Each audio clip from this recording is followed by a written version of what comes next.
Well, we are performing this weekend at Austin Venture Studio Theater from Thursday the 17th to Sunday, which is a matinee at 2 p.m. A portion of the proceeds, which is really important to me, is going to Safe Place. And one of the pieces that's going to be performed is about women's relationship with anger. And that's an important piece for me because I was raised very Southern in that I remember a motto sort of being told to me, and I don't know that my mother was advocating it, but I just remember being taught it, that children are to be seen, not heard, and particularly with girls.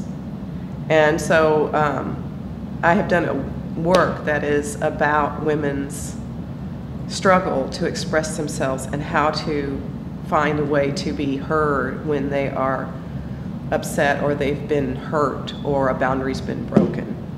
And so I'm thrilled that I am lucky enough to allow that the Safe Places allowed me to send part of the proceeds to them because it's really important to me.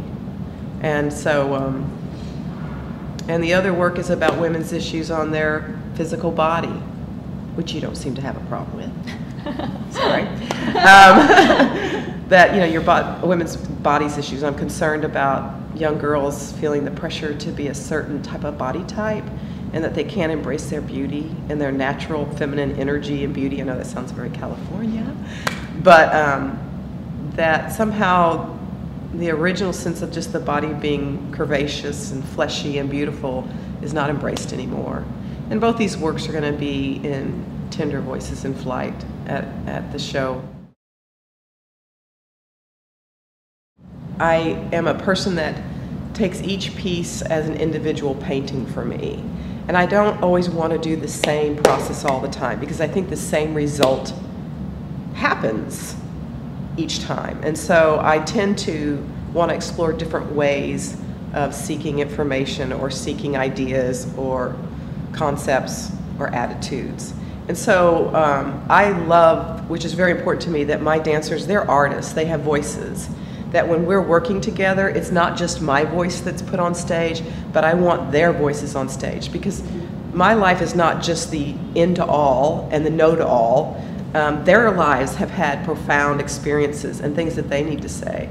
So often it's a collection of their sort of memoirs or their viewpoint along with mine, so that I don't become sort of one perspective, one view, and this is what this is about, and this is what you're supposed to do, and this is how it's supposed to be. I really embrace them in conversation. I really like to have them say what they feel. I like to find out what their honest reaction is. We sit around and talk stories. I also talk to people like you, depending on what I'm working on. I want to know other people's lives because that's what my work is about. It's reflecting society and also people's psychological makeup, how they develop as a person. Because I think we all go through the same things. But I think there's a feeling that we think we don't. And so it's important that everybody's voice is brought into the process. And I hope to bring that on stage. Here, they embrace individuality. They don't seem to have any specific idea of how things are supposed to be. The concept, keep Austin weird, is like the best motto of any city, I think, in the United States. Because that means you're embracing differences.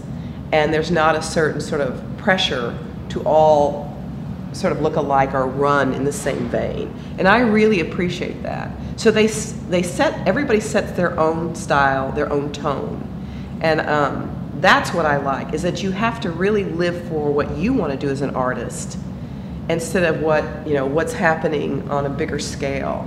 And so you're really doing your work from your heart rather than from the outside eye. And I really think Austin is truly, I don't know if the word's iconic in that way, that they really stand out. Austin stands out in America because of that. And I like their courage and bravery to stand up for differences and want to embrace them and bring them in, i.e. keep Austin weird. I love that. That is like, that makes sense to me, and that means everybody's welcome.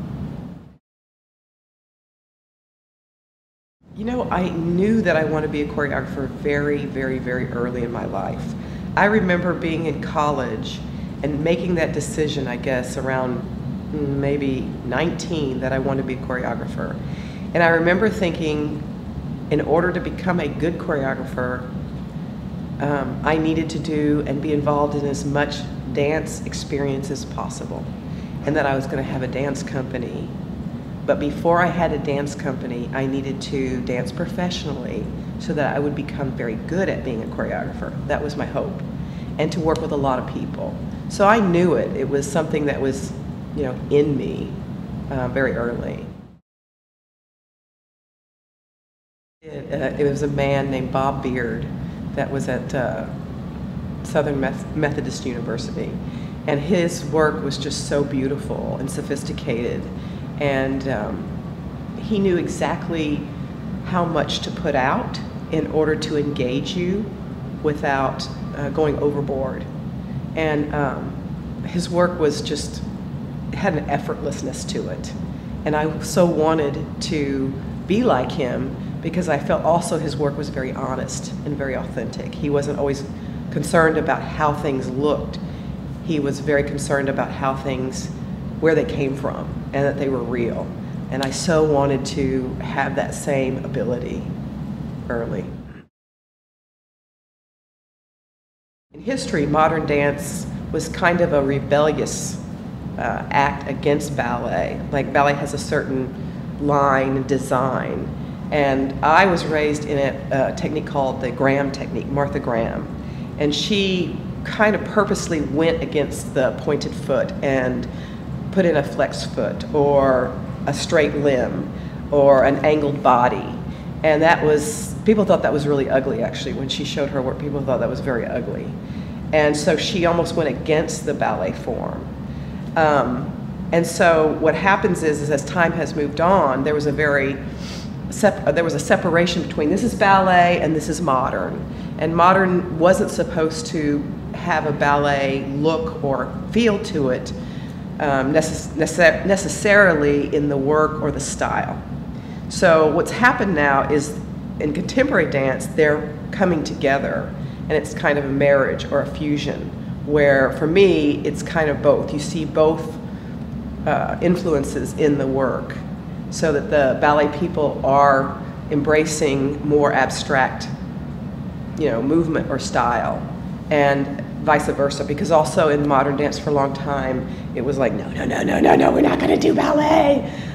So there was kind of a, you know, discrimination going on. And what I see now is that people are wanting to find a way just to express themselves and not be limited by, okay, well, I only do modern or I only do ballet. And I think this is why contemporary dance has come in.